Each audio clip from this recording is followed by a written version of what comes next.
എട്ടുകാലിയും കടുവയും മാനും മനുഷ്യരും പുല്ലും പുൽച്ചാടിയുമൊക്കെ പരസ്പരം ബന്ധപ്പെട്ടാണ് നിൽക്കുന്നത്. ഇതിനെ നമുക്ക് ഉയിർവല എന്ന് വിളിക്കാം. ഈ വലയുടെ കെട്ടുറപ്പ് ജൈവ വൈവിധ്യത്തെയാണ് ആശ്രയിച്ചിരിക്കുന്നത്. എന്താണ് ആവാസ വ്യവസ്ഥ?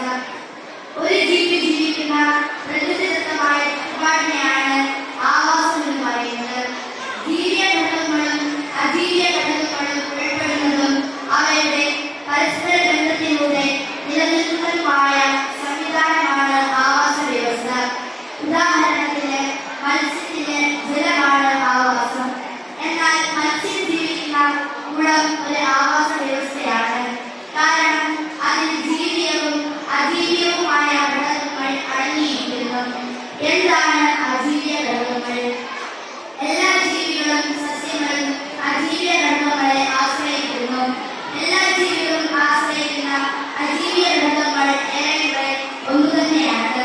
വായുവും ജലവും മണ്ണും മഴയും സൂര്യപ്രകാശവും ഒക്കെ അക്കൂട്ടത്തിൽ പെടുന്നു. ജന്തുക്കളെക്കാൾ കൂടുതൽ സസ്യങ്ങൾ പ്രകാശത്തെ ആശ്രയിക്കുന്നു. സസ്യങ്ങൾക്ക് നിലനിൽക്കണമെങ്കിൽ പ്രകാശം കൂടിയേ തീരൂ. എന്താണ് ജീവീയ ഘടകങ്ങൾ?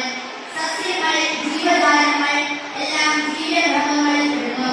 അങ്ങനെ ജീവീയ ഘടകങ്ങളും അജീവീയ ഘടകങ്ങളും ഉൾപ്പെടുന്നതും അവയുടെ പരസ്പര ബന്ധത്തിലൂടെ നിലനിൽക്കുന്നതുമായ സംവിധാനമാണ് ആവാസ വ്യവസ്ഥ. സാധാരണ കാണുന്ന ആവാസ വ്യവസ്ഥകൾ: കാവ്, വൻവൃക്ഷങ്ങൾ, കുന്നുകൾ, കായൽ, തോട്, കുളം, വനം, പുഴ, കാടുകൾ, സമുദ്രം, വയൽ. ആവാസ വ്യവസ്ഥയിലെ ജീവജാലങ്ങളെല്ലാം പരസ്പര ബന്ധത്തിലൂടെ നിലനിൽക്കുന്നു എന്ന് നാം കണ്ടല്ലോ.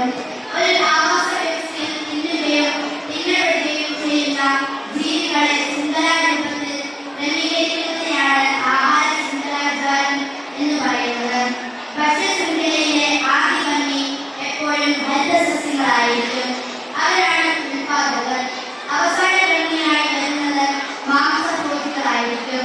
ഇടയ്ക്ക് വരുന്നത് സസ്യഭോജികളും മിശ്രഭോജികളുമായിരിക്കും. ചില പോഷകങ്ങൾ കിട്ടിയാലേ സസ്യങ്ങൾക്ക് വളരാൻ കഴിയൂ. അത് വലിച്ചെടുക്കുന്നത് മണ്ണിൽ നിന്നാണ്.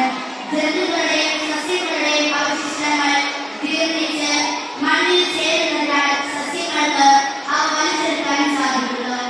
ജൈവ അവശിഷ്ടങ്ങൾ വിഘടിപ്പിച്ച് മണ്ണിനോട് ചേർക്കുന്ന സൂക്ഷ്മജീവികളാണ് വിഘാടകർ. ഫംഗസും ബാക്ടീരിയയും വിഘാടകർക്ക് ഉദാഹരണമാണ്.